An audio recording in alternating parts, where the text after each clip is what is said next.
Hi guys, it's Sam from Made by Erland. I'm really excited to be doing the tutorial for the Mary Sue bag by Belle Original with you today. So Belle Original is a relatively new designer, so I'm super excited that she reached out and asked for my help to film this tutorial. This is the Mary Sue bag.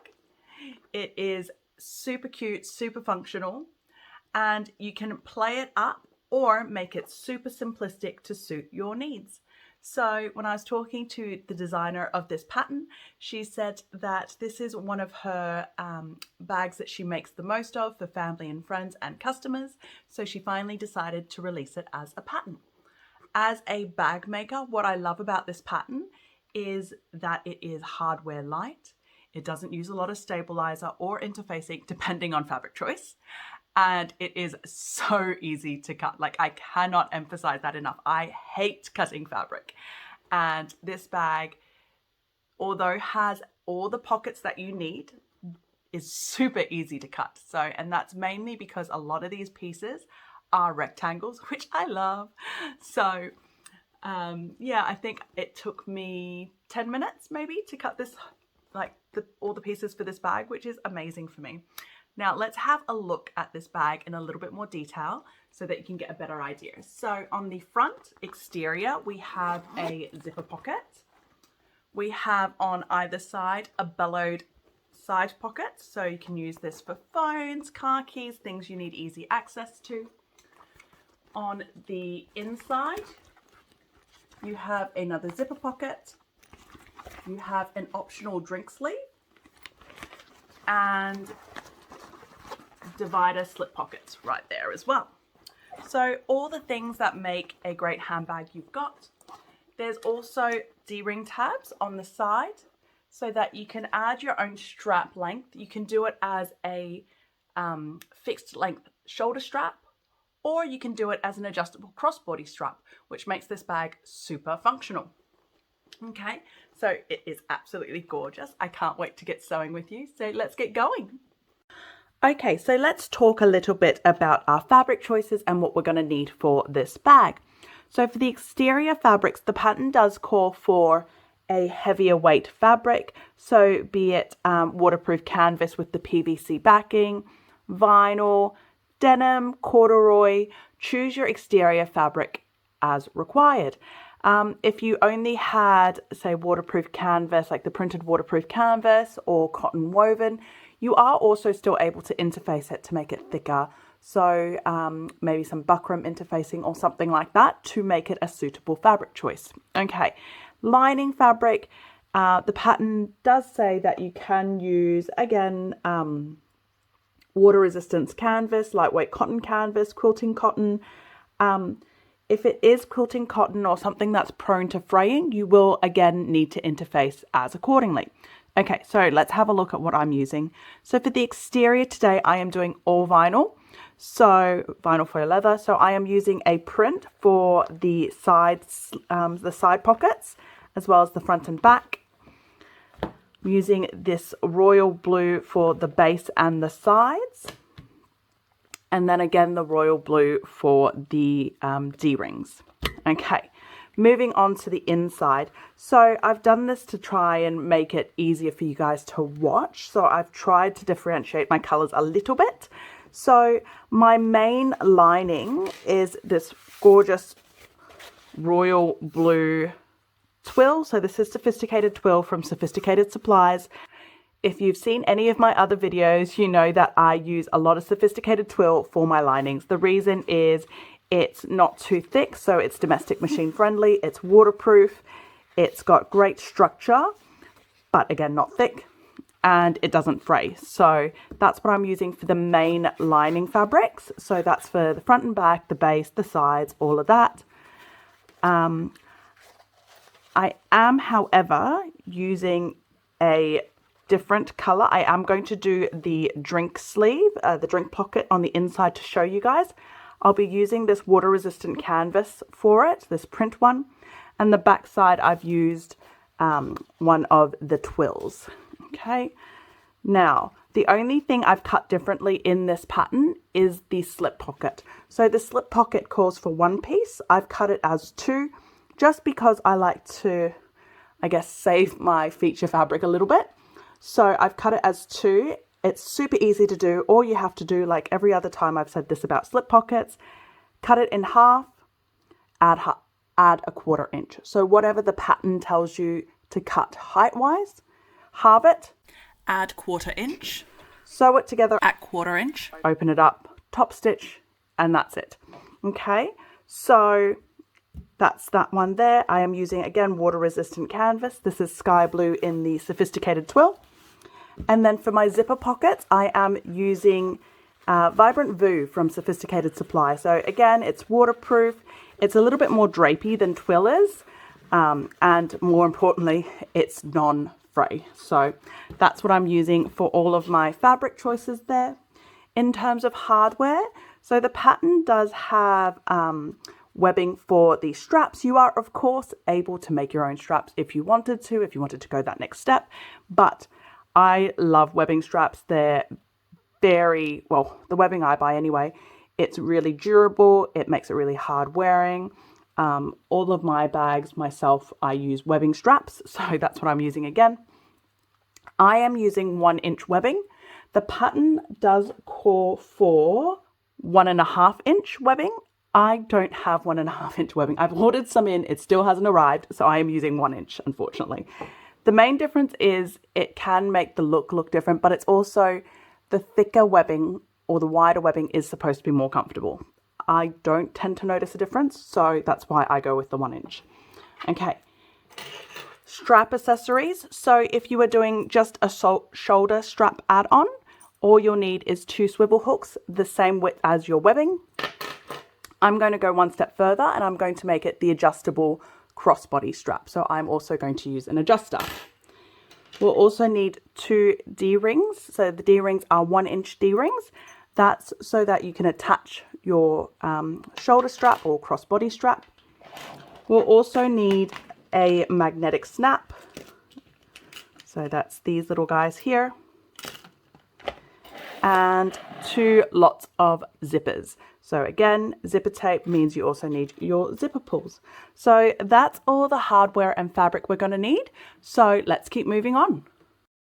Sorry, just quickly because I forgot to mention stabilizer. So there's only stabilizer on the base for this pattern. The designer has used a sew-in foam, so something similar to this. I have some. It's not my first choice of stabilizer that I like to use, but it is a great stabilizer, especially if you're quilting the bottom. That definitely gives it a beautiful finish with the sew-in stabilizer. I'm not going to be quilting the bottom because I'm just going to say I'm lazy.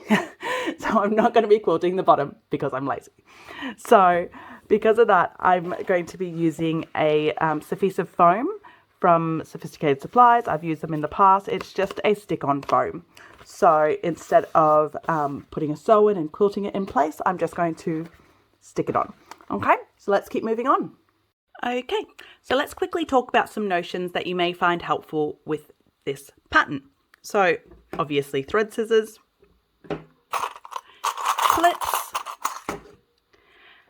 a hump jumper. If you don't have a hump jumper, you can use anything else that can kind of level out your sewing foot. I have been known to use acrylic templates before as well. Fabric safe pen. So I've got one that is a heat erasable one and one that is a vinyl one. Double-sided tape. Painter's tape. A lighter to singe all of your loose threads. A set of pinking shears. I only used it a little bit at the end, but I like to have it, so why not tell you guys about it? And last but not least, your seam ripper. Whenever you don't have a seam ripper, that's when problems come up. I also use my seam ripper as a pokey stick, so a stiletto. So if you do not have a stiletto or a pokey stick, a seam ripper comes in handy as that as well. Okay, so let's keep moving on. Okay, so first of all, we're going to be working on the exterior zipper pocket. So we're going to grab one of our exterior main pieces as well as one of our zipper pocket pieces.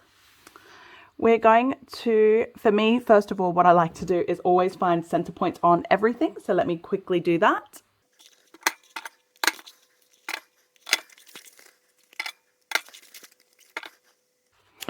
There we go. So I've just done all of that. And what we're going to do now is we are going to place the zipper pocket fabric right sides together with the exterior main fabric. Now we're going to line it up. There is a measurement in the pattern as to how far down we're going to line it up, and you're going to line it up to that measurement. How I like to do it normally is grab a ruler so that I can line it up perfectly as I go. Obviously, because I'm in a tutorial with you right now and I need to protect the designer's measurements, I can't bring a ruler onto screen, but I will do that off camera and clip it all in place. Next, we're going to draw on the zipper box, okay? As well, the designer has given us all the instructions of the zipper box, how to measure it, how to draw it. It's all in the pattern pieces. So I'll quickly draw that off camera and come back. Okie dokie. So I've just drawn that box on. Now, a quick little tip for you guys. If you don't have any long clips to hold your fabric piece down to your exterior, especially if you're using vinyl, because obviously you can't use pins because you don't want to poke through your vinyl. Painter's tape is your best friend. So I use painter's tape to secure that fabric down so that it doesn't get in the way. Okay, now follow me over to the sewing machine, and what we're going to do now is we're going to sew around the perimeter of that zipper box all the way around, and then we're going to cut it open. But let's follow me over and sew that up first. Okay, so we're at the sewing machine. So we are just going to sew along that box exterior that we drew. So I'm just double checking where I'm placing my needle down before I place it down. There we go. Okay, and we're going to sew all the way around it.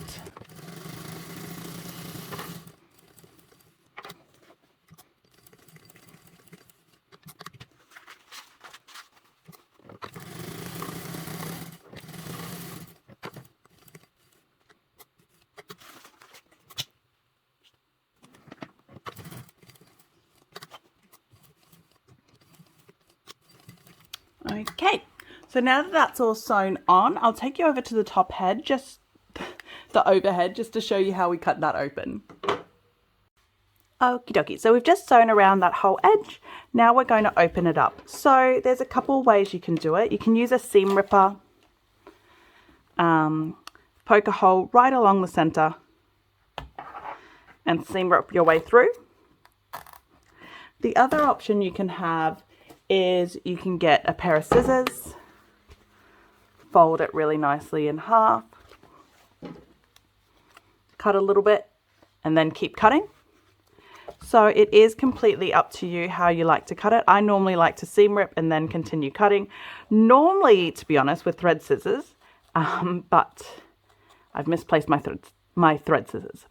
Okay, so I'm just cutting along that center line first, not right to the edge, just to where the triangle ends, or starts, I should say.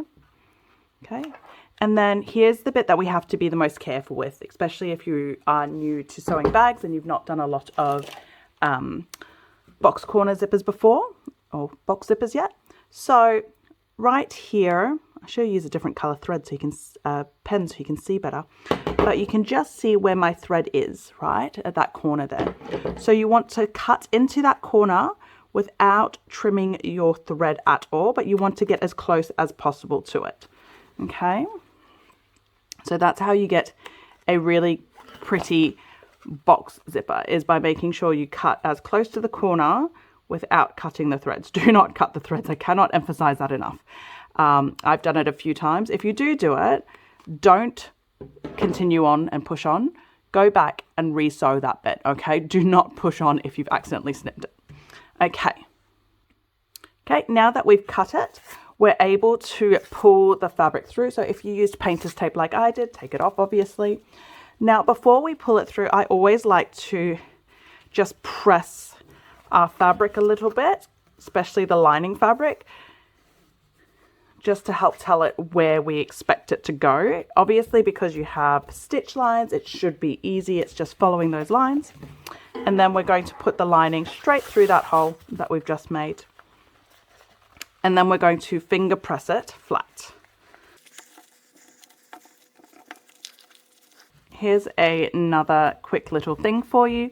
If, like me, you used painter's tape, you can use your painter's tape, especially if you're using vinyl on the exterior, because obviously vinyl doesn't have a lot of give, is you can then get your painter's tape and stick that top edge of the fabric down, of the lining down, I should say, as you help to push or finger press to get that beautiful spot as to where you want everything to sit.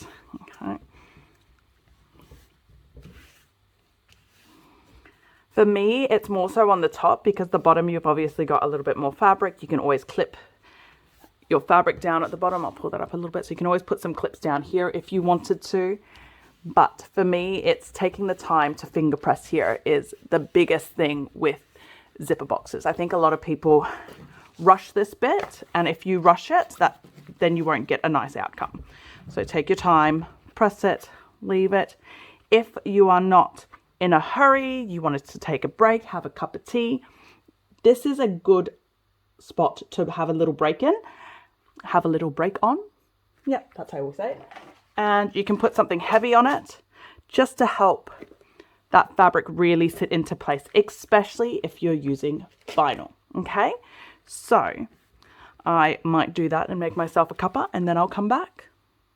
Okie dokie. So I've just had my cup of tea. It was beautiful. This sat pressed down for a little bit, and as you can see, it's holding its shape beautifully. So let's keep moving on. So we're going to grab one of our zipper tapes. If you haven't already, make sure you singe the ends. It's just good housekeeping.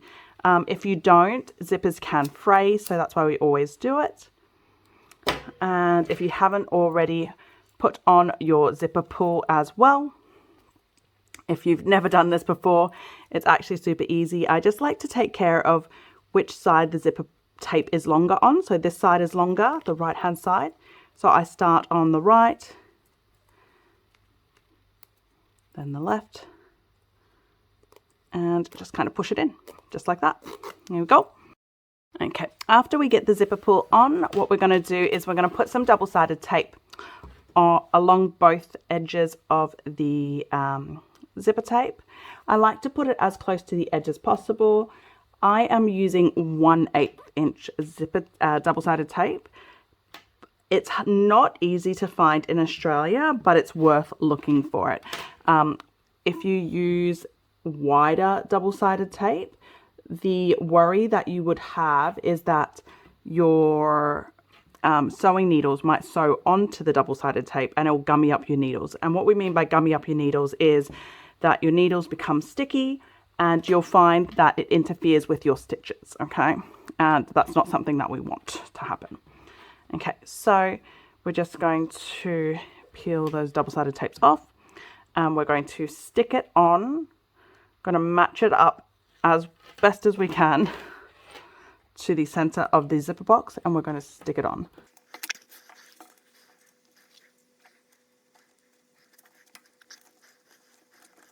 There we go. And now that we've stuck it on and we're happy with the placement, what we're going to do is we're going to go over to the sewing machine and we're going to top stitch along the whole edge of that box. And what they'll do is they'll sew the zipper tape down. Okay, so follow me back over. Okay, so we're back.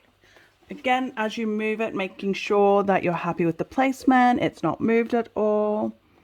And I like to start at the bottom corner of it. And we're sewing it on. Again, it's a top stitch and it's with a 1/8 seam allowance. So with the top stitch, make sure you have a longer stitch length, especially if you're working with vinyl.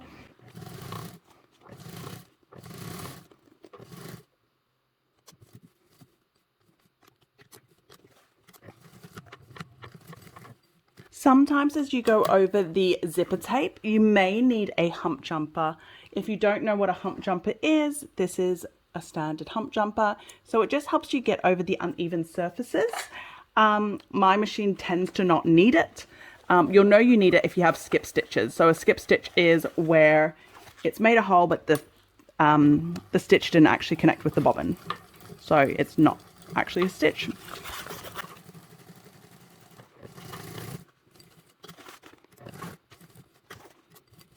Now with zipper boxes, I don't tend to backstitch because you don't want to have too messy looking stitches. So what I do is I go over to the back. You'll have your 2 bobbin threads. Is it the bobbin threads? The bottom threads anyway, showing. Pull on the loose one until you see a little loop come out. And then what you're going to do is you're going to find something. I use my seam ripper just to help pull that through. So that pulls the thread from the front through. And then I'm going to do that with my second one as well. Pull on it, bring the thread through. Oh, is that doing the right one? And so now you should have 4 pieces of thread at the back, no thread at the front, and then you'll be able to just tie it off. I don't know if this bit's necessary, but I've found for myself, after I tie off the knot, maybe I just don't trust my knots enough, before I trim it, I just like to put a little drop of glue on it. Yeah, maybe I just don't trust my knots. Maybe it is that simple. But I found otherwise sometimes your knots, for me anyway, have come loose. So let me quickly grab some glue. And like when I say a little bit of glue, I'm literally just going to put like a little drop of glue on my finger like that. Just see if you guys can see that. Tiny bit of glue. And I'm just literally dabbing it on slightly. There we go. And then I'll trim those threads off after that glue dries a bit better. Oh, actually I can trim it off now. Trim it off now. Trim that off now. Dab, dab, dab. Let that glue dry. And then we'll keep moving on. Okay, so there we have it. We've just sewn that zipper on to the zipper box. And we pulled the threads through, tied it off, put some glue. The glue's dried. So now what we're going to do is we're going to turn over to the back end, back side, just like this. I'm going to fold the bottom up to meet the top, and we're going to clip it in place and sew it together. Now, if like me, you've not actually matched your zipper up properly and it's not actually fully centered, then you can trim off any excess zipper tape now. So I'll just quickly do that. Pull some of these extra double-sided tape as well. And like I've said before, whenever you cut zipper tape, always singe it. There we go. Okay. Now we're going to bring the bottom up to match the top, like I said before, and we'll clip it in place. And I like to sew my zipper pockets together with a 1/4 inch seam allowance. You can use a 3/8, you can use a 1/2 inch, you can use an inch if you wanted to. I just like to use a 1/4 because it gives me the most amount of pocket left at the end, to be honest. So I'm going to start from one of the ends with the fold, go up around the top and back down. And so let's move on to the sewing machine. Okay, so we're back at the sewing machine. Like I said, we're going to start from one of the folded ends, come up and around. So I am using a 1/4 inch seam allowance. Now you want to make sure that obviously you can't sew down this way because otherwise you will sew the external fabric down. So we are going to sew this way, and the fabric, I am just moving it out of the way as I go.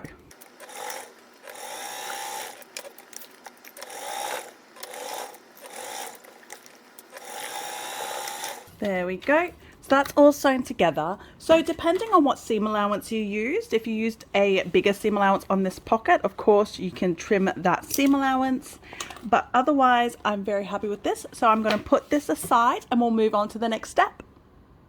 Okay, so we're now moving on to the bellowed gusset pockets. So we're going to grab our external gusset pocket pieces as well as our gusset pocket lining pieces. Now, if your fabric is directional like mine, pay attention to the direction of your print. Now, what we're going to do first of all is we're going to grab one of the externals, one of the linings, and we're going to line them up right sides together and both facing the same direction. Okay, then we're going to clip that in place. We're clipping along the top edge. So again, if it's directional, along the top edge. And what we're going to do is we're going to sew it together with a 3/8 seam allowance. And we're doing that with both pieces. So grab the other piece as well. Do the same thing, right sides together. Clip along the top edge if your print is directional. And then we're going to sew it together with a 3/8 seam allowance. After we've sewed it together with the 3/8 seam allowance, we're going to open it up, flatten the seam, and top stitch along with a 1/8 seam allowance. So let's follow me over to the sewing machine. Okay, so we're sewing this together. Again, like I said before, on the top edge, if your fabric is directional, right sides together, 3/8 seam allowance. Okay. Now, once it's sewn together, what we're going to do is we're going to open it up. I like to just quickly press that seam, especially when I use twill because it's so malleable, before I flip it right side out. Flatten that seam, and then we're going to top stitch along that edge that we just sewed with a 1/8 seam allowance. So remembering when you're top stitching, you're also changing your stitch length, okay? Go. And then we're also doing the same for the second piece.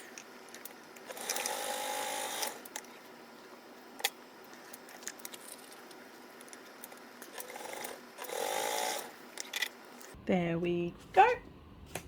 And let's move back over to the top view. Okay, now that we've sewn our side gusset pockets together, we're going to grab our external side pieces and we're going to match them up.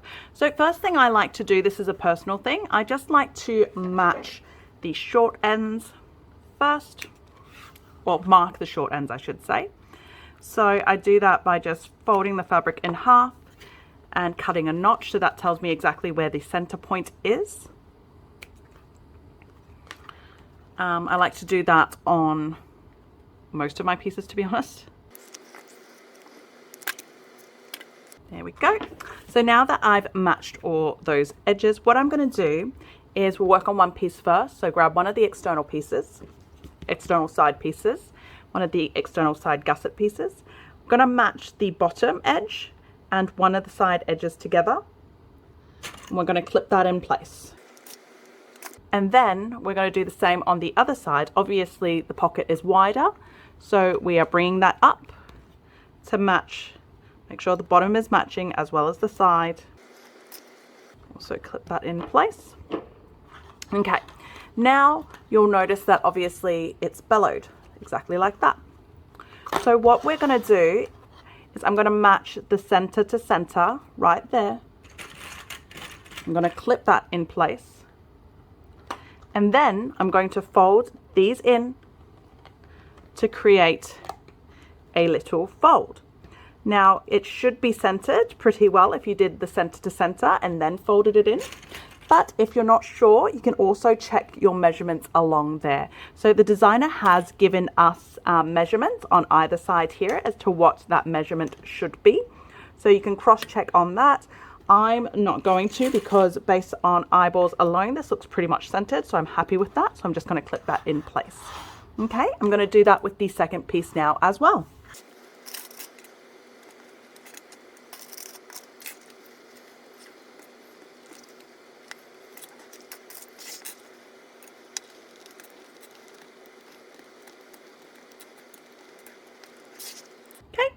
So now that we've clipped that in place, we're going to go over to the sewing machine. We're going to baste or sew it in place with a 1/8 seam allowance, obviously along the edges, along the bottom, and back up to sew that side pocket onto that side external piece. Now, one quick thing, it is good practice to just go over that bellowed section there where those folds are. Just do a reverse stitch and come back just to give it a little bit more reinforcement. Okay, so follow me over. Okay, so we're coming in. So if you're still very new at bag making, I don't know if this is a tip or if it's just common knowledge, before you put your foot down, put your needle down when you're attaching pockets like this, because it's a very high chance that your pocket will move when you sew if you do not already have it in place. Okay, so we are just basting this on with a 1/8 seam allowance. Now, here's a good tip here for you. If you have a stiletto or a pokey stick, you can use that to hold this so that your hand doesn't get in the way. I do not have one, so I am using a seam ripper at the moment. I do have one. My kids have stolen it.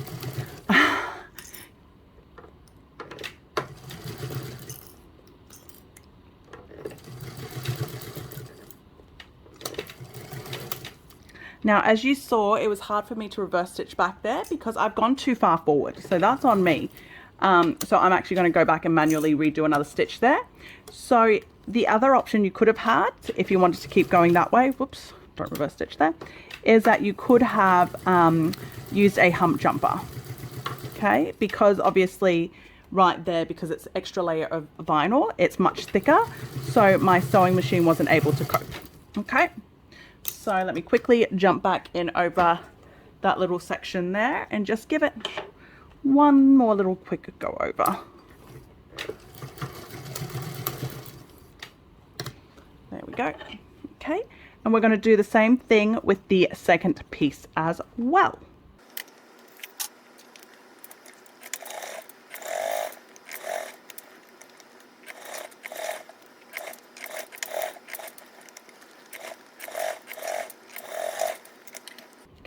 So that's those two pieces done. So let's keep moving on. Okie dokie. So we've just finished doing those pockets, those side bellowed pockets. So what we're going to do now is we're going to sew the pieces together. So we're going to grab our main panel with the zipper pocket, and we're going to align these left and right. If you have a preferred side, obviously make sure you've got it the right side. So these pieces should be exactly the same height. If it's different, is because you've either cut it wrong at the start or you've had some stretching while you were sewing. So if that is the case, the best thing to do is, like I did before, mark the centers and then match center to center and go that way. So mine are exactly the same, so I'm not going to do that. And I'm just going to match these panels and clip it in place. So again, it's the side panel onto the main with the zipper, and we're just matching the long sides of these pieces together. And we're doing the same on the other side.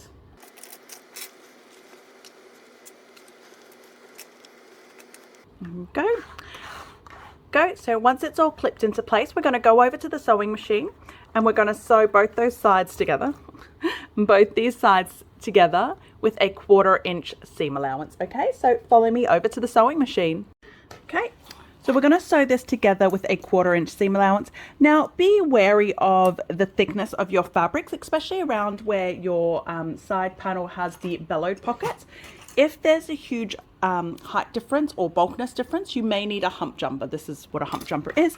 If you do not have hump jumpers, you can use anything that's kind of flat and, I guess, thick, because all you're trying to do is to try and make sure your sewing machine, your sewing foot is as level as possible when it sews. Otherwise, you can end up with skip stitches or, yeah, mainly skip stitches actually, I think. So 1/4 inch seam allowance, and let's go. Okay, and the other side. So I don't know if you guys can tell. So I'm doing this with the side panel up. It doesn't really matter which way you do it. I prefer it with the side panel up. I don't think there's any difference. So as you can see at the moment, because I'm starting from the base, so I've got the side panel and the gussets and the zipper pocket, sorry, I should say. So it's there's a bit of a dip on my sewing foot. So if you had a hump jumper, you can just put it there and it makes your sewing foot flat instead of before it was kind of like that. Okay, so that just helps your sewing machine sew a bit better, I guess. Okay, so that's all done. So let's head back over to the top view. Now before we move on, I just want you guys to quickly look over your stitches, especially just where that pocket is. See how there's a big change in thickness right there? Just double check that you actually do have stitches there and it's not skipped, okay? So if it's skipped, that's fine. Just go back over and just redo it. Okay, so let's keep going. Okay, so we've just sewn the sides on to the panel with the zipper pocket. So now what we're going to do is we're going to grab our other exterior main piece. And we're going to also, like what we did here, we're going to match it to the side panels, right sides together. Again, if it's a directional print, make sure your directions are facing the right way. Okay, so we're just going to match those all together. Okay, so that's one side matched, and then you're going to match the other side as well. Obviously, It's quite a bit wider now, so I like to flip it to the other side and just match it that way. Okay, that's all matched. And now what we're going to do is we're going to take it over to the sewing machine, and we're going to sew these two edges that we just clipped with a 1/4 inch seam allowance. So of course, when you're sewing it, if you're doing this side, flip all of this over there and just sew it on that side. If you're doing that side, flip this over this side to sew on this side. Okay, so follow me over to the sewing machine. Okay, so like we did before, this is a 1/4 inch seam allowance, making sure if you require hump jumpers at any point, having them available. But otherwise, 1/4 inch seam allowance, and let's keep sewing. Just show you guys with the hump jumper what I mean. So if you have a proper hump jumper, you can do this and actually put it in front. If you don't have a hump jumper and you're just using a piece of something that's flat that will level it, you can just kind of put it underneath one side of your sewing foot. So all you're doing is really just propping your sewing foot up. That's all. And then the other side.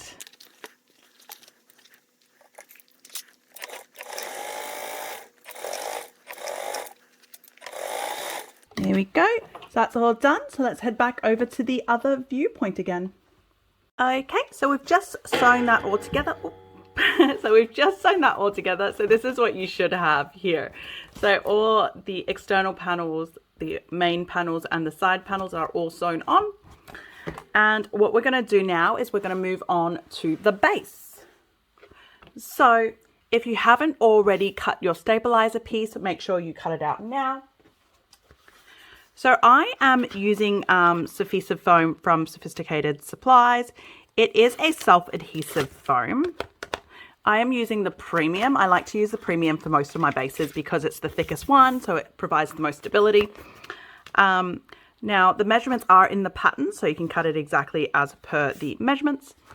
Now, if you were using, for example, a sew-in foam, so something like this, or this is actually an adhesive foam. I don't use this anymore. It's too much effort for me, to be honest. But if you are using a sew-in foam or a self-adhesive foam or fleece, if you're doing fleece, the designer has suggested to double layer it so that you can get a little bit more stability, especially because this is the bag base. You really want it to be quite stable. I hate saggy bases, but that's me. So what you want to do is if you're using an adhesive one or a sew-in one, if it's adhesive, you want to adhere it now. If it's a sew-in, you're going to want to sew it down now. The designer has given you an option to quilt it down if you'd like to. I'm not going to do that. Mainly, I'm not going to lie, I'm lazy. So I'm not going to quilt the base, especially because I'm using a self-adhesive. I don't have to. Using a self-adhesive, I'm also not going to attach the base stabilizer just yet. I'm going to do it after I sew the base on. The reason being is obviously once stabilizer is on, everything's a little bit thicker, it's a little bit bulkier. So I just find it easier to get a better result if I can adhere the stabilizer later, which I can because it's self-adhesive. So what we're going to do now is keep moving on. If you have to do the stabilizer now, do it now. But otherwise, keep following me on. Okay, so we're now going to attach the base to the rest of your bag. Okay, so what I like to do is actually find all the center points again. So I obviously haven't clipped the base one, so let me just quickly find all those. Go. And I'm just quickly, there's one side here that I haven't done on here, so let me quickly find that one too. Okay. And now what I'm going to do is I'm going to match all of these centers together and clip it in place.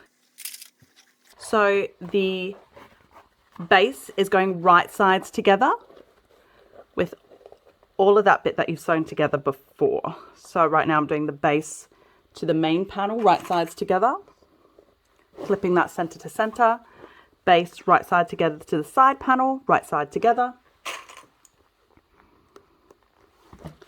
And the last one here. Now, after I've done those center points, you can then clip to your heart's content as to how many clips you want to do.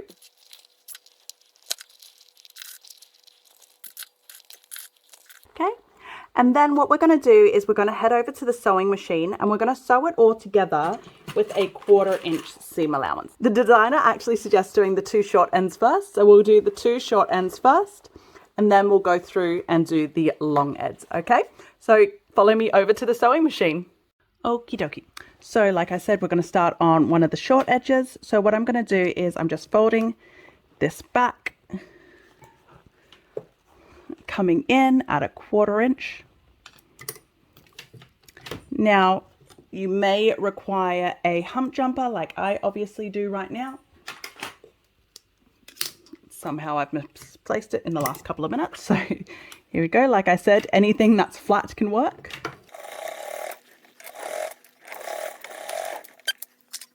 And then we're going to do the other short edge.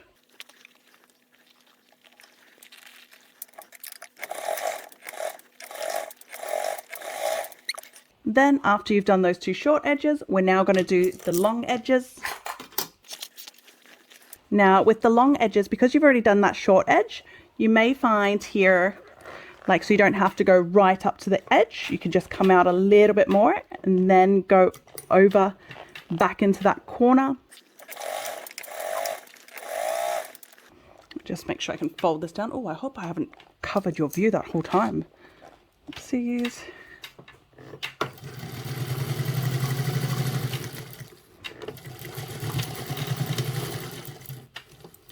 Go.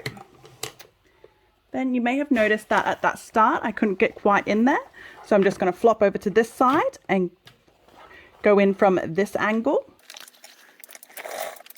Fold that out of the way. The main thing is you just don't want to fold the wrong pieces together. There we go. See, so now that's right up to the edge there where that line meets. Then we're doing the other long end too.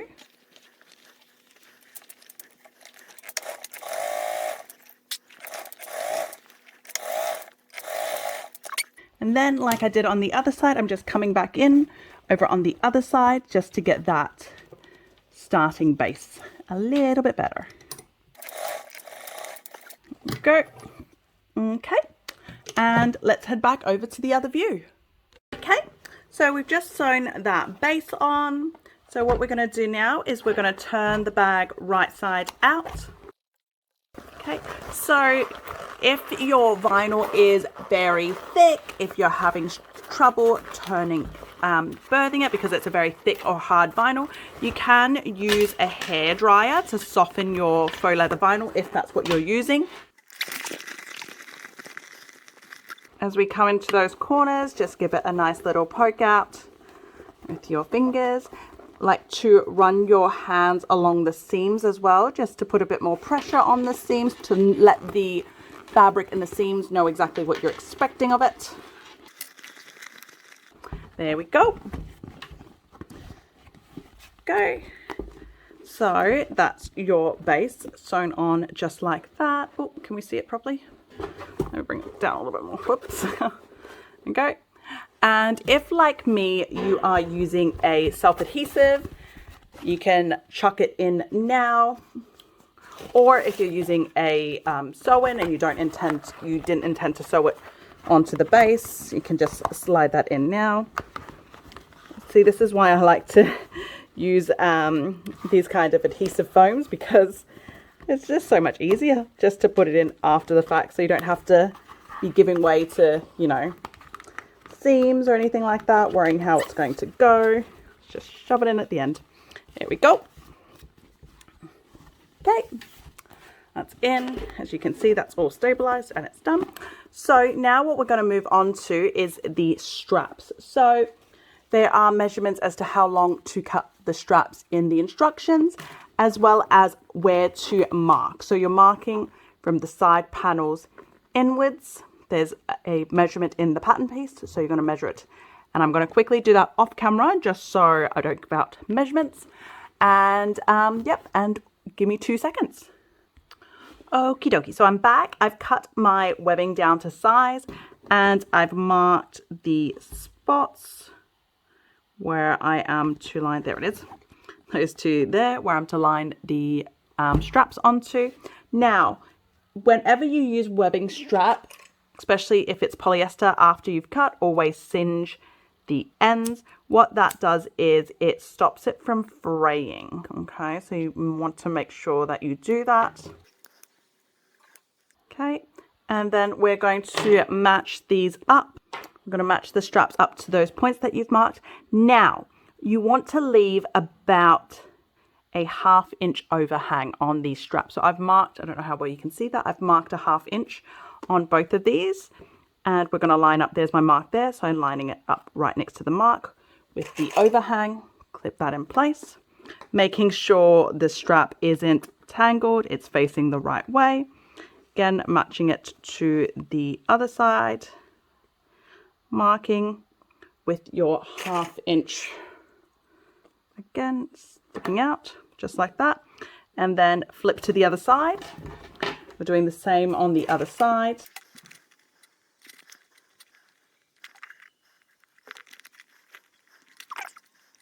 There we go. So now that that is matched up, what we're going to do is we're going to go over to the sewing machine and we're going to sew the grab handles in place with a 1/4 inch seam allowance. Okay, so follow me over. Oh, excuse me. So we're just basting these on and we're going to baste it on with a 1/4 inch seam allowance. So for me, I find it easier doing it from the inside like this so that you don't accidentally obviously sew the two edges together. So I'm just going in from the inside of the bag, so the wrong side of the bag. And then making sure that this hasn't moved because that one moved.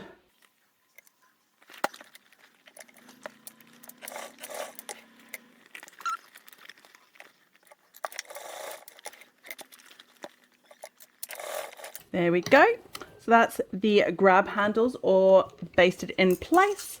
And let's move on to the D-ring tabs. Okay, so we're moving on to the D-ring connectors. So grab your 2 D-ring connectors and what we're going to do is we're going to fold it in half so that you get a marking. Now I'm using faux leather, so it's really hard to actually hold a mark. So what I've done is I've just drawn a line right down the center. Okay, and what we're going to do is we're going to fold the long edges in to meet that center and clip it in place. Okay, you can use more clips if you like. I found 2 big clips like that on the side is enough for me.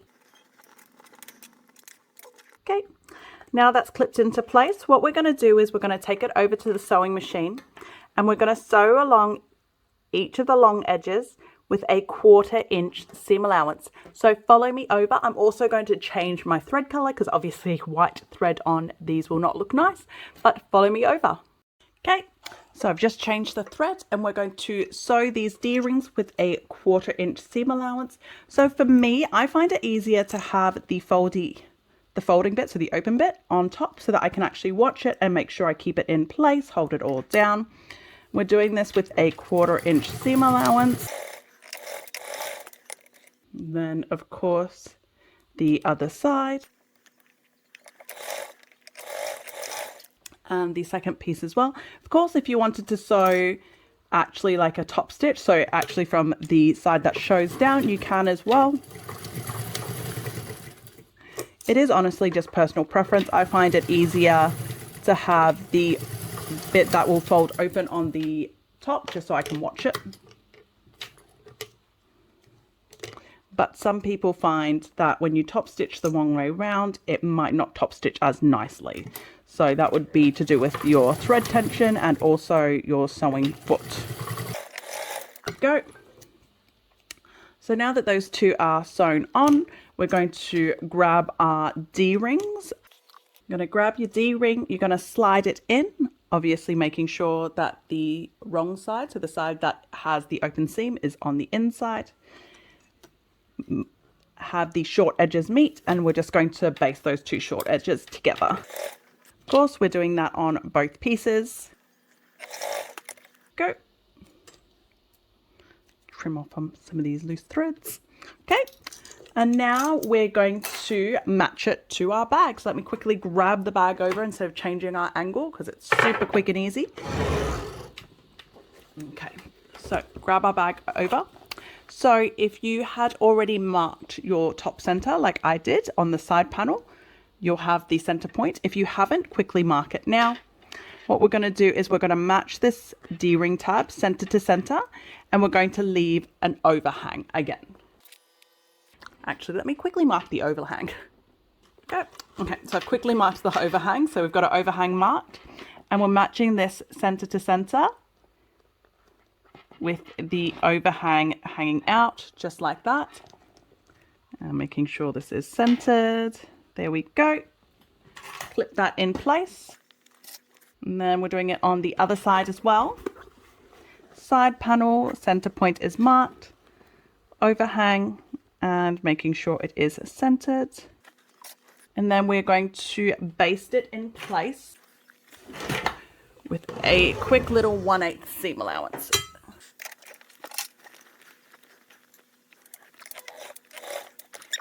Other side. Okay. So that's all sewn in. So let's keep moving on. So this is where we're up to. Our external is pretty much all done. We've basted our D-ring tabs on. We've got our handles on. So this is what it looks like. So we'll put that aside and let's move on to the lining. Okay, the first thing we're going to be working on for the lining is the optional bottle sleeve. So if you're not doing a bottle sleeve, skip on to the next chapter. But otherwise, that's what we're doing now is the bottle sleeve. So grab the 2 pieces of your bottle sleeve. I've got my external and my lining, and we're going to match them right sides together. If your print is directional like mine is, top to top, right sides together. That is the right side. And clip it in place on along the top and the bottom. And then what we're going to do is we're going to head over to the sewing machine and we're going to sew both sides together with a 1/4 inch seam allowance. And then we're going to burr it, flatten the seams, and top stitch with 1/8 seam allowance. So follow me over to the sewing machine and let's get sewing. Okay, so we're just going in with the 1/4 inch seam allowance, and that's along both of the long edges, okay?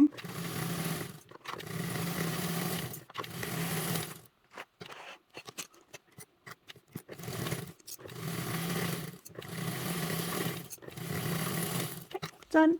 Now that that's done, we're going to burr it. So we're going to turn it right side out. You may find it easier to press your seams open before you turn it right side out. So you can do that if you'd like.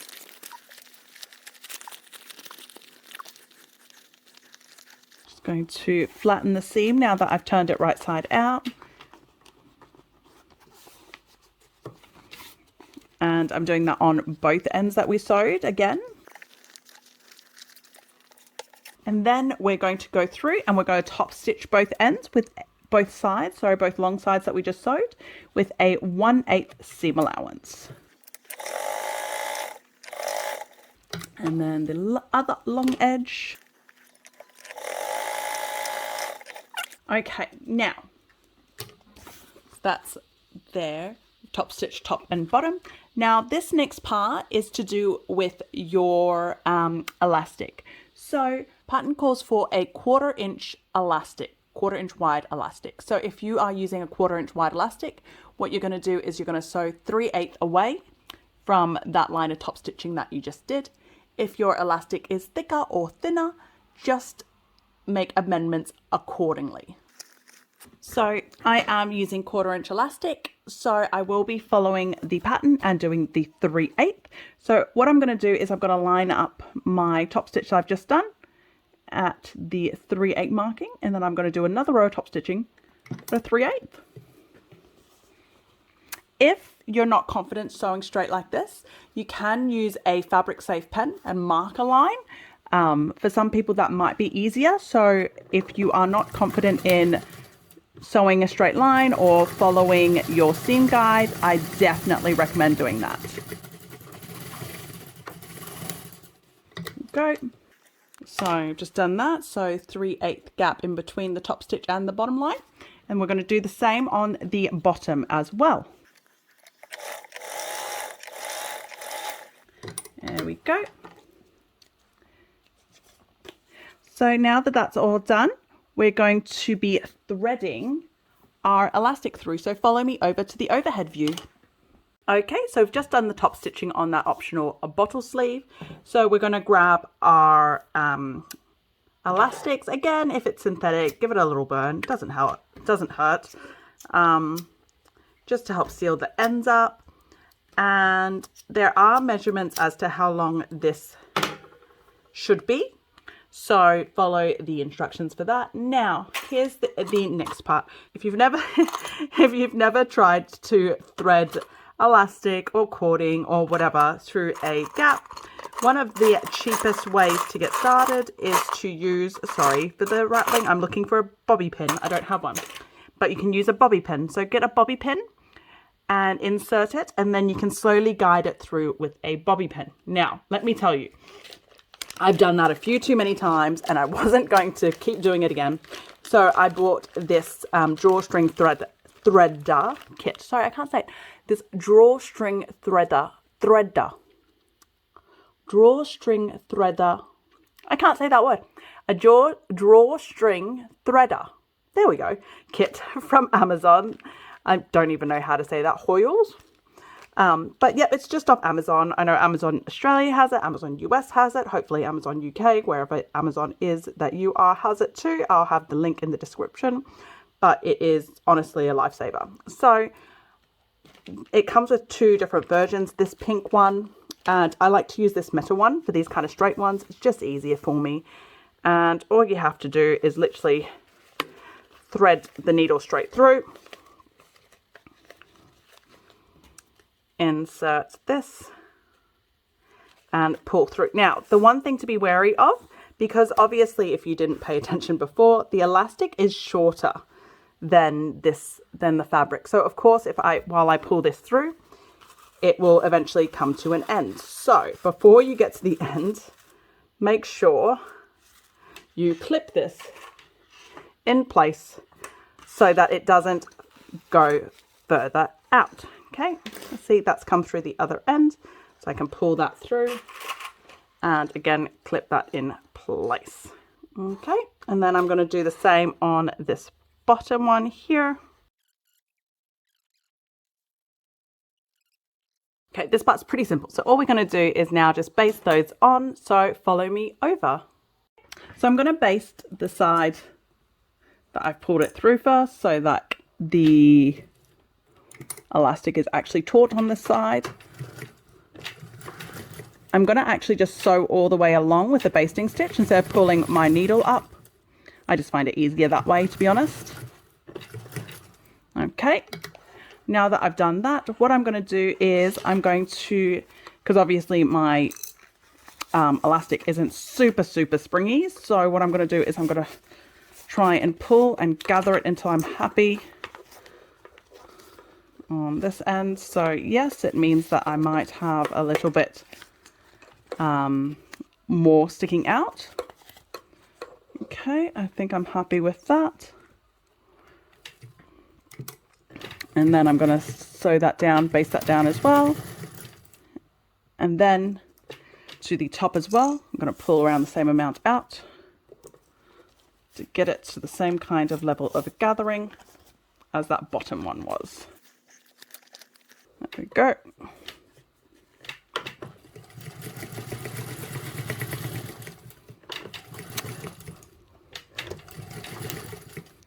Okay. And there we go. So that is my bottle sleeve all gathered up now. Okay. So after we've gathered our sleeve and we've sewn that all to place and we're happy with everything, what we're going to do is we're going to match these short edges together and we're going to baste that together with a 1/8 seam allowance. So follow me over to the sewing machine. Okay, so we're just basting this together, so if you need to clip it, do clip it. I'm just going to get on with it.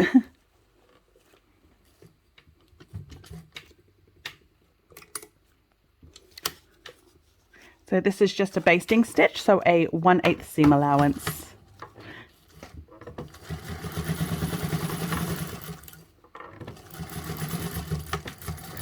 Go. And after we've basted that together, now you can trim off the elastics or your loose threads, and we'll keep moving on. This here is just a little bit of bonus content. It's not part of the pattern. Like I said, when I was cutting the pieces, my slip pocket, I like to use a different fabric on the exterior as the interior. And of course, my exterior is a directional. So instead of cutting one long piece, I cut it as 2 pieces. Well, I get the measurement, divide it in half, add 1/4 inch and cut it as 2 inches. Okay, so I'm just going to quickly sew that together. So matching right sides to right sides, top to top, and I'm sewing that together with a 1/4 inch seam allowance. And what this does is it brings me to have the same piece pattern as what the pattern calls for before we keep moving on. Okay, so now we're going to keep following on with the actual pattern instructions. Okay, so moving on, we're doing the slip pocket. I'm just going to do it from here because it's nice and easy. So you have one long piece, slip pocket piece, if you were doing it as per the pattern. I've obviously, like I've explained, I've done something a little different. So what we're going to do first of all is we're going to match, well, we're going to fold down our piece, right sides together, and match that long edge. Okay. And what we're going to do is we're going to clip that in place. And then we're going to take it over to the sewing machine. And we're going to sew that matched edge together with a 1/4 inch seam allowance. Then we're going to turn the fabric right side out. And then we're going to top stitch it. Okay, so let's grab the sewing machine.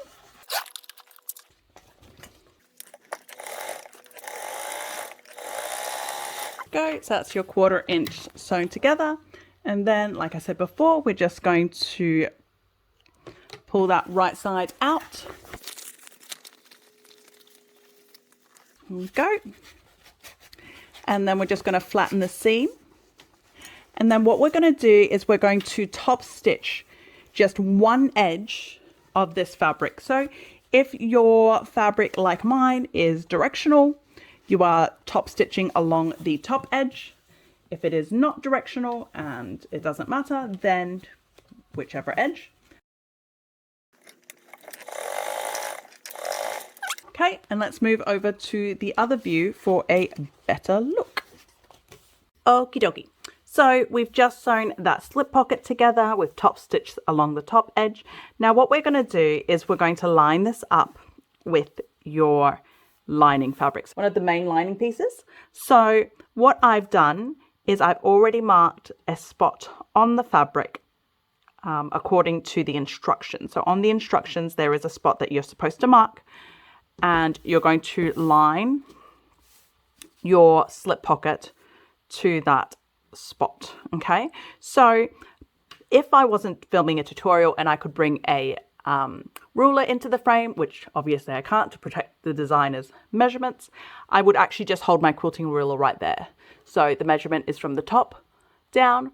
I would just hold the quilting ruler right there and just line this straight up against it. That way it's guaranteed to be nice and flat and level.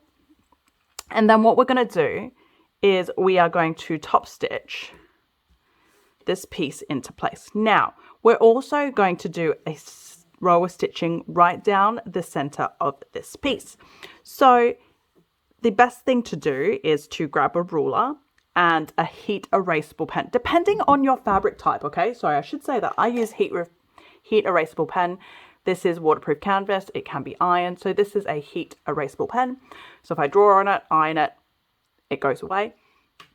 If your fabric cannot handle heat, for example, vinyl, faux leather, obviously don't use heat erasable, use chalk, use whatever, but just draw a line right down the center. So I'll quickly do that. Okay, so I don't know how well you can see that line, but I've just drawn a line straight down the center there. So what I'm going to do is I'm first of all going to attach the slip pocket to that lining panel. So I'll just go along the edge, down the bottom, back up. And then I'm also going to go up and down that center, okay?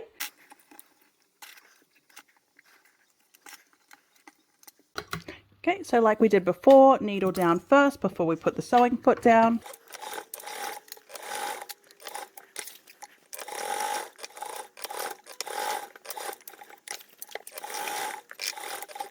Go. Now that I've basted around the perimeter and sewn it down, I'm going to go back and I'm going to do that center line that I drew a line on, just reinforcing the bottom, and I will do the same on the top as well. Go. Okay, and now that that is sewn on, what I'm going to do quickly is I'm going to run over to the iron and just quickly get that heat erasable pen off. So let me iron that and I will meet you back at the table. Okay, so we're going to keep moving on and we're going to be preparing and installing the lining zipper pocket. So first of all, we're going to get our second piece of the zipper pocket fabric. And the first thing we're going to do is we're going to cut it in half. So I've done this off camera where I've marked exactly the halfway point, just so I can start cutting straight away. So yeah, we're just going to cut it in half first of all. There we go. So after we've cut it, we should now have two pieces of it. And then with the two pieces, we're now going to take one of them. And like what we did with the exterior fabric, we're going to line it up, right sides together with the main lining piece. So if you haven't already, like I haven't, just quickly mark your centers again. Okay, and the designer has given us measurements in the pattern as to where we're lining this up. So like I've said before, if I wasn't filming a tutorial and I was able to bring my quilting ruler in, I would just put the ruler down right there so I could line it up perfectly, but I can't. So I've pre-marked it. It's roughly here. So it's a measurement from the top down and we're marking center to center. So that's why the quilting ruler is really helpful. And like I did before, I am going to use masking tape or painter's tape to hold this fabric in place. So this is right sides together. And after I've done that, I'm then going to draw the zipper box on. Like you can probably see, I've already drawn it on again, just to save us some time. So the measurements are all in the pattern. It is centered and it's a certain length and a certain width.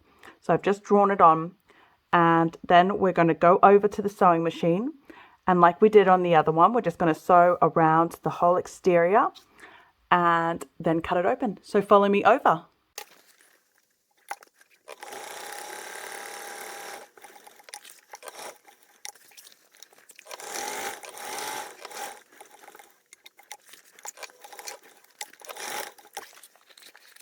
Okie doke, there we go.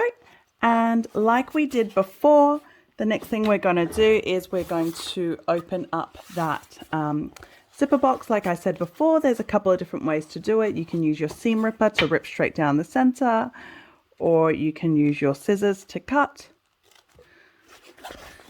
This time I've actually found my thread scissors, so that's a plus. And just making sure you're cutting to that triangle. And then cutting in towards the corner, but do not snip the threads.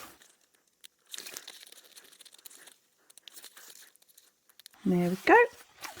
And then if, like me, you also used painter's tape, of course, take the painter's tape off before you keep going.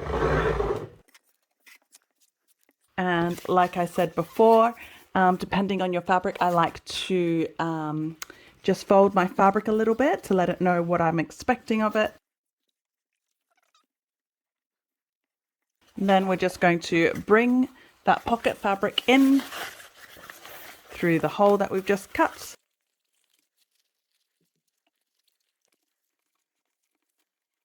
And flatten that fabric and that seam allowance down. And like I've said before, if you did use painter's tape, you might find it helpful to just stick that top bit down.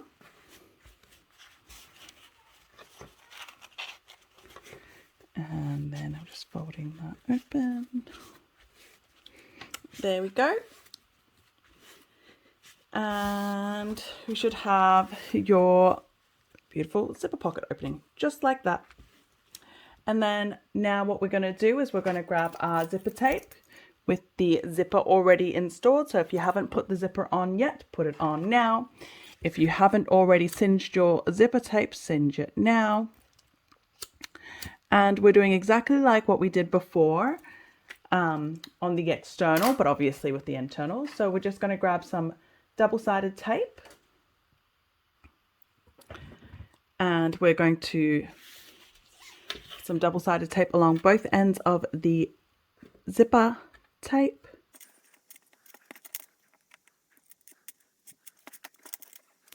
Okay. And then we're going to stick it down.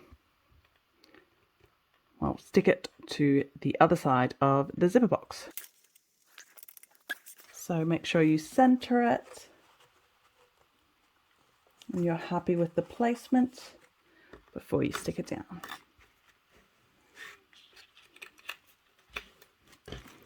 There we go.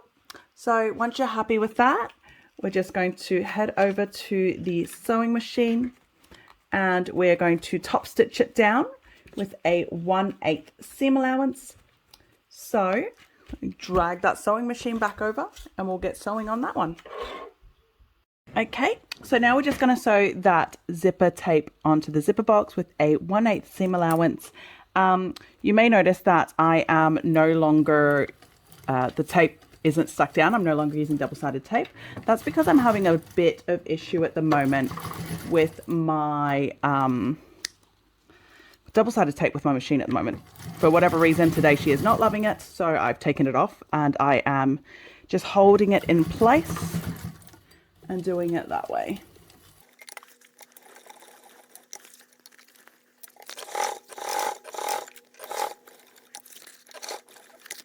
There we go. So that's all done. So I'm just going to pull the threads through and tie it off on the back and we'll keep moving on. Okay, so we've just sewn that zipper on. So this is what it looks like on the back. So now what we're going to do is we're going to get the other piece that we cut off before and we are going to line it up, right sides together. Just double checking because I thought I left some marks there. Yep, there we go. Right sides together. And then, here it is. And we're going to clip that in place with the zipper pocket. Now, here's something to show you guys. So, what we're going to do is we're now going to sew this whole zipper box together. As we're sewing, of course, we're going to sew this way down and we're going to move our lining piece out of the way as we sew so that the lining piece doesn't get sewn down with it, just so we can sew this together. And one thing that we're going to do is we're going to leave a opening gap at the bottom. So there is measurements in the pattern as to the recommendation of how wide that should be. So I've already drawn that on. So that's just there, if you can see it. Oop.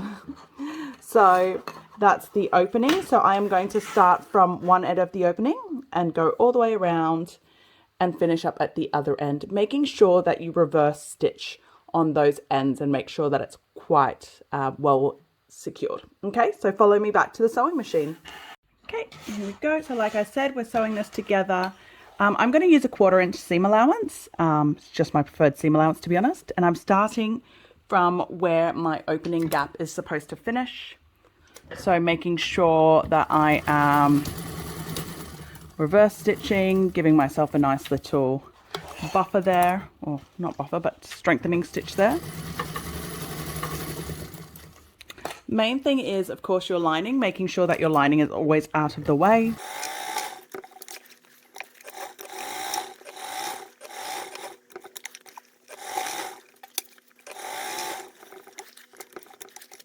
Go, and then we're back at the bottoms. So just to where the opening marking is and just back stitching it. Okay, so that's the zipper all done for the internal lining. So let's keep moving on. Okay, so we've just finished sewing that pocket, the zipper pocket on. We've made sure that there is an opening on the bottom there. And what we're going to do now is, if you're doing the bottle sleeve, you're going to grab the optional bottle sleeve. Now we're going to mark a point on your lining fabric The measurements in the pattern instructions, it's just from the base up. So I've already marked it right there. There's just a little mark there. And we're going to line the edge of your bottle sleeve to that mark, or the bottom of the bottle sleeve to that mark, and clip it in place. And then what we're going to do is we're going to base that onto your lining panel just like that with a 1/8 seam allowance. So follow me back over again. Go. Okay, and then let's keep moving on. Okay, so we've just attached our optional bottle sleeve on to the lining panel with the zipper pocket. So what we're going to do next is grab our 2 lining side panels. Now, if you haven't already and you wanted to, which I do, mark your centers. Like I said, it's always just good housekeeping on the short edges. Go. And what we're going to do is we're going to match these pieces, the side panels, to the lining panel, right sides together, and clip it in place just like we did on the external piece. So these, like the external, again, these side panels should match up exactly the same. If it doesn't, there was probably some stretching during sewing, or you've not cut the piece right. So if that's the case, like I said before, just find the center points of that and line that up and sew it that way first.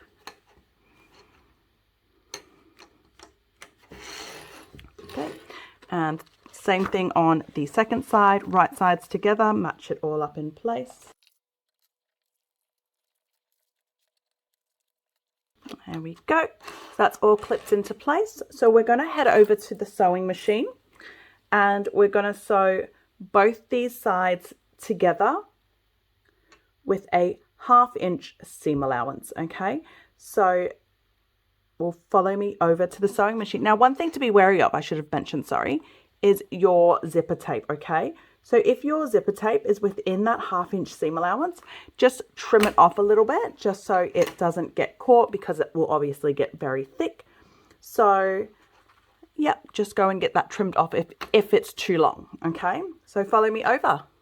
Should mention as well, the designer also has a little tip here to open your zipper pocket now as well. So if you haven't already done it, just quickly open it up. If you forget to open it up, it's not the end of the world. You can open your zipper pockets after the bag is sewn together, but obviously the sooner you open it up, the better. It's no harm anyway. Okay, so follow me over to the sewing machine. Okay, so let's get sewing. I like to have my side panels facing upwards. It doesn't make a difference. It's just personal preference. And so like I said, this is with a 1/2 inch seam allowance. So if you're using a seam guide and you don't want to do the maths and you're not great with inches like I am, that's the number 4. Now, as we get to where the bottle sleeve is, just be wary because obviously it's going to get thick. So you might need a hump jumper, or you might need to hand crank a little bit like my machine's asking me to do right now. It's just because of the elastic. So the elastic obviously does get quite thick and it's a very big change in thickness. So sometimes some machines just need a little bit of guiding. Okay, so that's the first side and we're doing the same on the other side as well.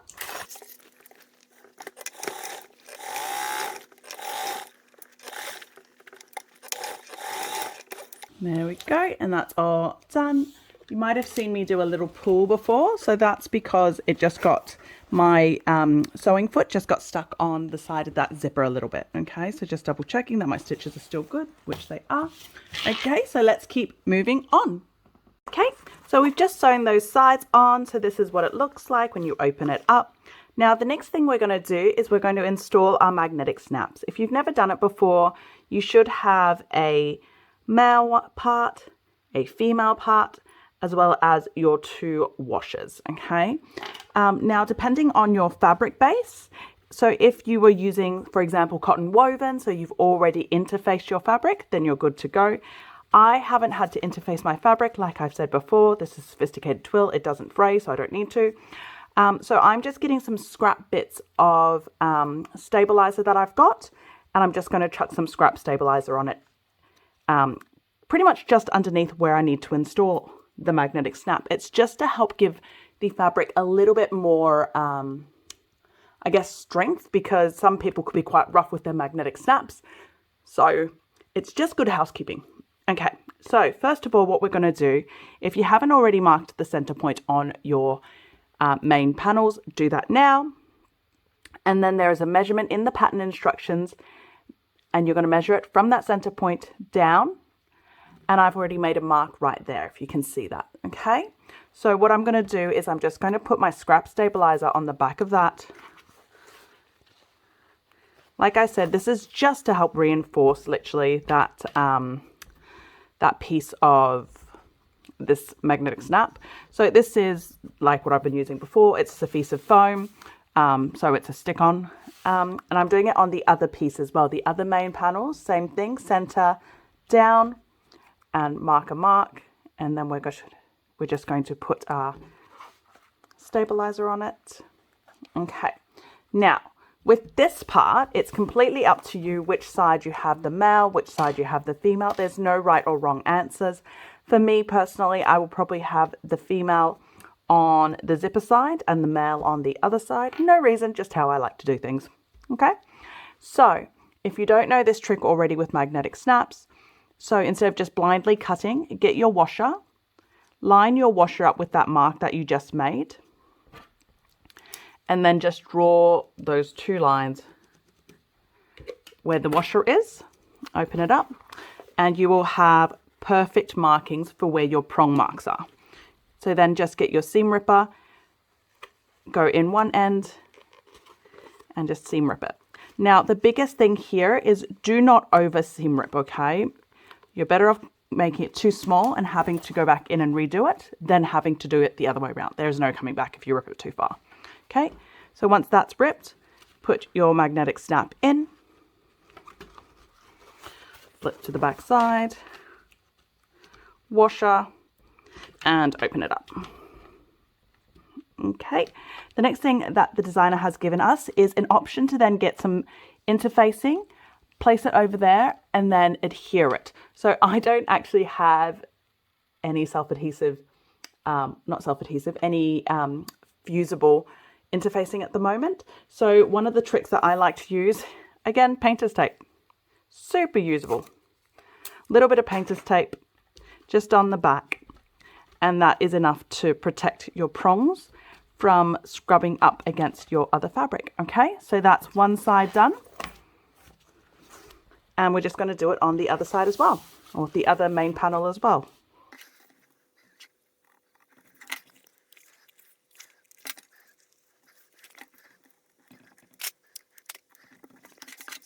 Okay, so now that we've got the magnetic snaps installed, we're going to keep going on. So like we did with the external, we're now going to match the last piece of your main panel onto these side panels as well. So again, we're matching it right sides together. We're going to do one side first, and then we're going to match the second side.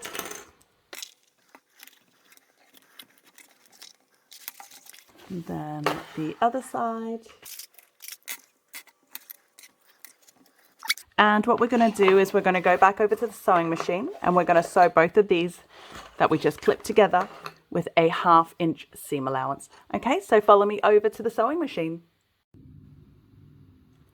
Okay, so we're over at the sewing machine, and we're just sewing this together with a 1/2 inch seam allowance, just like before, and it's very similar to how we did the external, but obviously a slightly different seam allowance.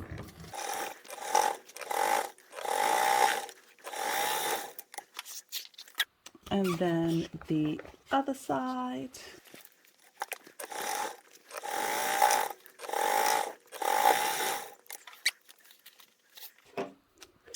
Okay, that's all done. So let's move back over to the other view, and we'll get onto the base. Okay, so we've just sewn all of the panels, the main panels and the side panels together. So this is what it looks like. And what we're going to move on to now is the base. So if you already cut it, if you had already cut all your center points in the panels like I did, you should be good. I lie, I didn't do this one for some reason. Okay, so make sure you mark all of your center panels, your center points on the main panels and the side panels. And we're also going to do that on the base piece as well. Just mark the center points of the short edges as well as the long edges, just like we did on the external assembly. There we go. So all the center points are marked. And just like we did before, we're going to match this together, right sides together. So I'm going to do all the center points first.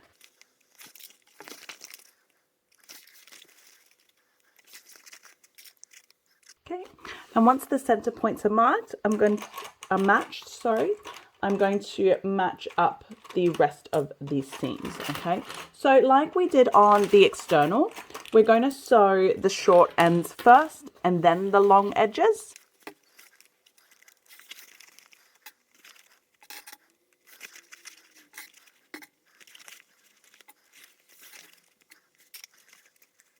Okay, now that that's all clipped in place, follow me over to the sewing machine. We're going to do the 2 short ends first, and then we're going to come back and do the long ends. Remembering in the long ends, we might not be able to go right up to the edge, so you're probably starting about a 1/4 inch down or even a little bit lower and then coming back to sew that bit.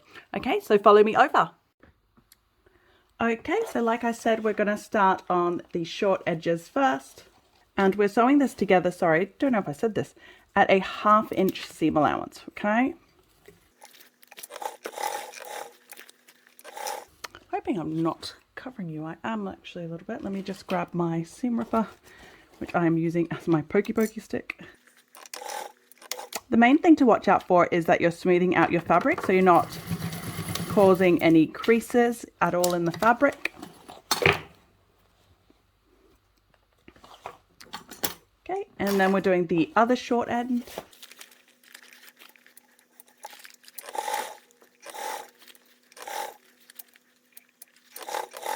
Go. And then we're going to go in and do those long edges.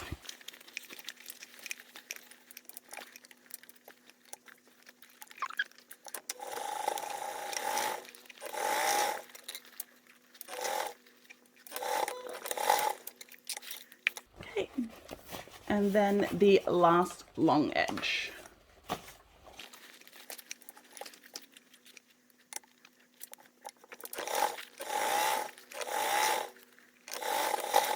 There we go. Okay, so that's base all sewn down. So let's head back over to the overhead view. Okie dokie, so we've just sewn all that interior together. The base is on. I've just clipped the edges a little bit. I just think for me, it's a little bit easier. I just take some of the bulk away. And this is what we're working with. So what we're going to do now is grab our external bag out. So external part has already been birthed, so it's facing the right direction, and our lining hasn't. We're going to put our external inside the lining. Now, which way it goes really depends on you. I like to have my inside zipper pocket against my back and the external zipper pocket on the front to show it off. So for me, I will have the slip pocket side lined up against the external zipper pocket side, but there is no right or wrong. It's just however you like to do your bag. So I'm just going to slide that straight in. Okay, now one thing to bear in mind is obviously with the lining, we sewed it together with a 1/2 inch. The exterior, we sewed it together with a 1/4 inch. So the lining is smaller than the exterior. That is normal, okay? So you're going to have to squeeze your external a little bit to get it down. The main thing is we're matching up the edges, okay? So the first thing we're going to do is line up the seams. So we're going to line up the seams and we're going to open it up. We are going to maneuver it because, like I said again, you can see here the seam difference. One's a 1/4 inch, one's a 1/2 inch. So the seam difference is going to mean that these are not going to line up perfectly, but we are going to work with it and I'll show you how we do it. And I'm just clipping all these seams together first.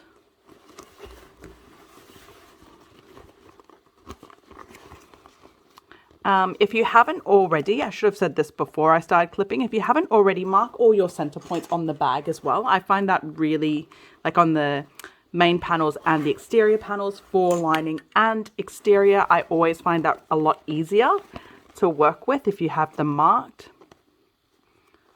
Okay, there we go. So that's all matched up now for those 4 seams. Now I'm going to go and mark the centers, okay? So I'm going to mark center to center on the main panels as well as the side panels.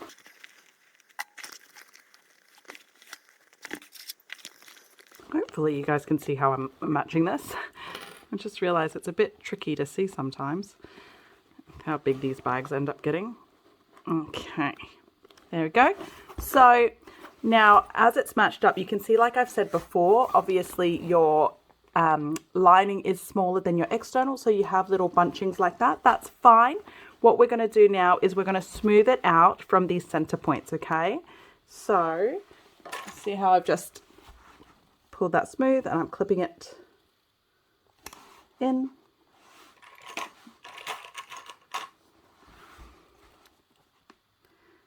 Right there. And then what I'm going to do is I'm just going to bring that in for the external and clip that right there. Okay, and I'm doing the same on all of the sides. So I'll just do the 2 main panels and then I'll talk you through the side panels as well.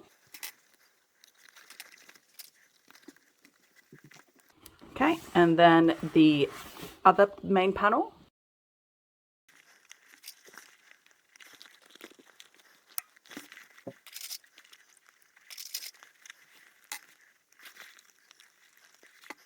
Okay, and then the side panels are done exactly the same way as those as the lining, but you'll find that once that main panel is done, those side panels pretty much fit beautifully.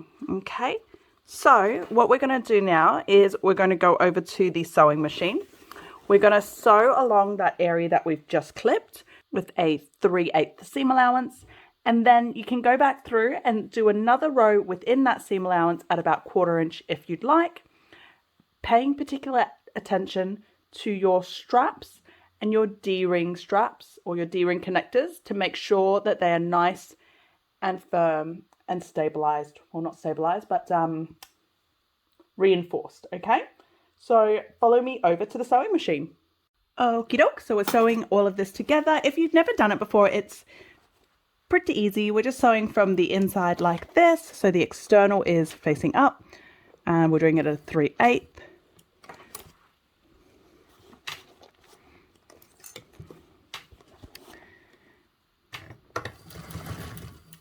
Sorry, keep forgetting. If I put this here, actually, let me try see if I can maneuver the light source a bit better. That should be better.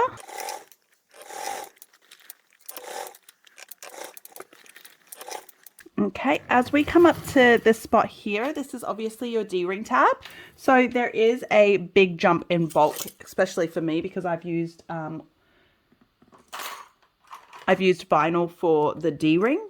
So I'm just going to grab my hump jumper.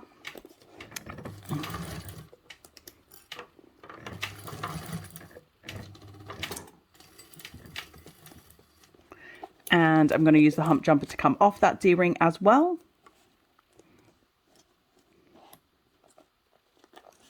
Making sure I'm still lining up to my seam guide.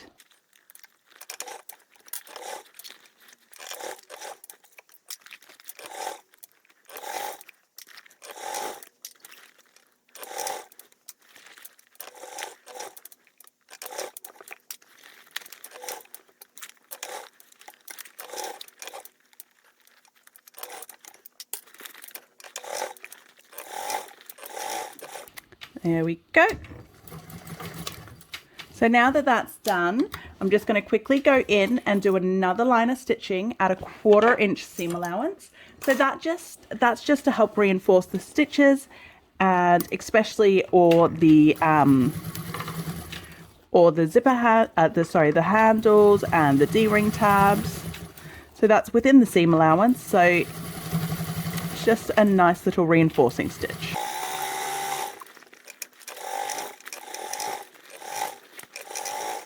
There we go. Okay, so that's all done. So let's go back over to the overhead view and we are going to birth the bag. Okie doke, so that's all sewn together. So now we just have to birth it. So if you remember on the lining, we left a birthing hole. So we're just gonna slip our hand in there, in through the zipper pocket that hopefully you left open. And we're just going to slowly birth the bag out. Now, if you used vinyl like me, you can use a hairdryer to soften the vinyl first. I don't tend to do that, not on camera anyway, because obviously it's, yeah, it'll just get in the way of the camera, I guess. So I like to just wrestle my bag slightly. So the designer has suggested go one corner at a time and just take your time. So I am just slowly pulling it through.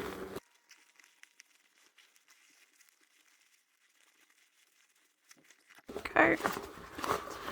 So once your bag is birthed, I like to just go in and just run my finger around those seams at the bottom of the exterior, make sure they're still pretty and nice. Going in here, I'm just running my hand along here just to make sure that seam is all opened up where we've just sewn the bags together. And then I'm doing the same to the lining, just making sure that all of these are perfectly pulled out and happy. There we go.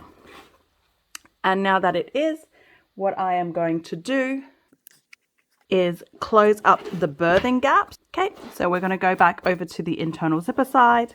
Going to pull out that zipper pocket and we're going to close that up. So there's a couple of ways you can do it. You can hand sew it shut, which I'm not going to lie, I never do. I always just use the sewing machine. It's quicker. So just fold that together so that no raw edges are showing. Go. And we're going to sew that together. So you can use a 1/8 seam allowance. I like to go as close to the edge as possible while catching on both sides, obviously. That way your sew line and stitches aren't as obvious. Once we've done that, we're going to put the whole lining back inside the bag. And then we're going to top stitch the whole perimeter of the bag. So all the way around, we're going to top stitch it. Okay, so follow me over to the sewing machine and we will get on to both of those, okay? Okay, so first of all, like I said, we're going to close off that birthing gap.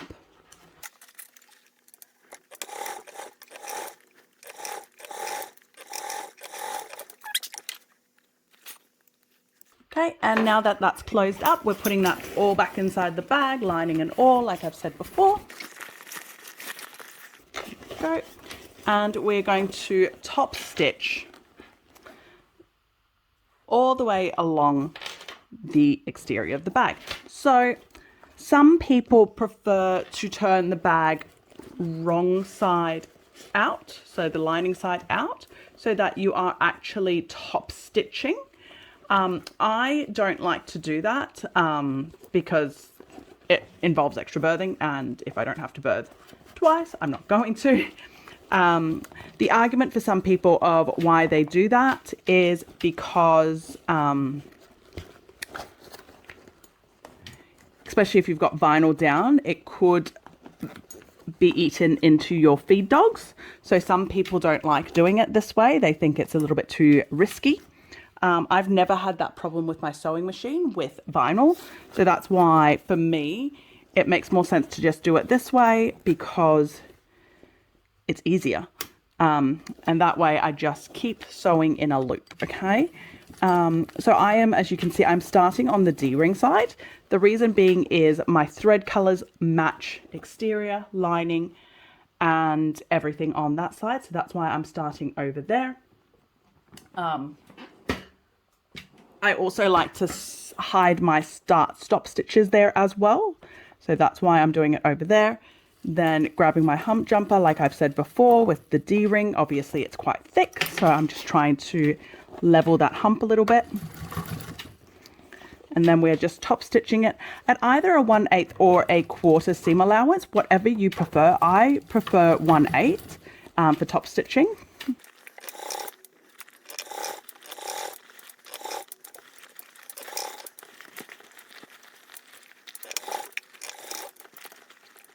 The reason why I'm maneuvering so much is mainly because of the lighting. I'm not going to lie. I'm trying to make sure you guys are getting enough lighting in here.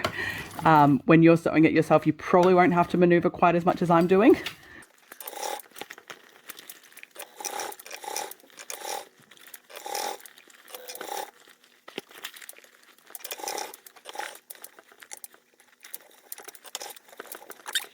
Okay, so I've just finished that off there. And like I've done in the past, I'm just going to pull my threads through and tie it off on the lining side. And there you go. Ta-da! Okie doke, so that's straight off the sewing machine. So I've just top stitched all the way along there. Just double checking that I'm happy with everything, which I am. And I'm going in and I'm just fixing up the rest of the bag now. So putting that lining pocket back in properly, making sure that all those corners are pointed down. Get that lining sitting nicely at the bottom of the bag. And there you go. That's my Mary Sue all done. The only thing I still have to do, if you wanted to do it, is to make the adjustable strap to make this into a crossbody bag. But otherwise, that's it. You've got your external zipper pocket, your side bellowed pockets on both sides. On the inside, you have magnetic snap access, internal zipper pocket, 2 divider pockets, and your little drink sleeve. Ta-da! There you go.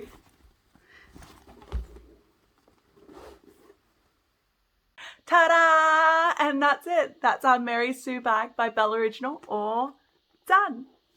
Yay! If this is the first time that you've watched one of my tutorials and you haven't already subscribed, please subscribe below. If there's any links in my description below, some of them may be affiliate links, so I may get payouts from some of them. So if you do purchase anything from them, thank you so much. But otherwise, it's Sam from Made by Erland. It's been a pleasure sewing with you today. I'll see you guys next time.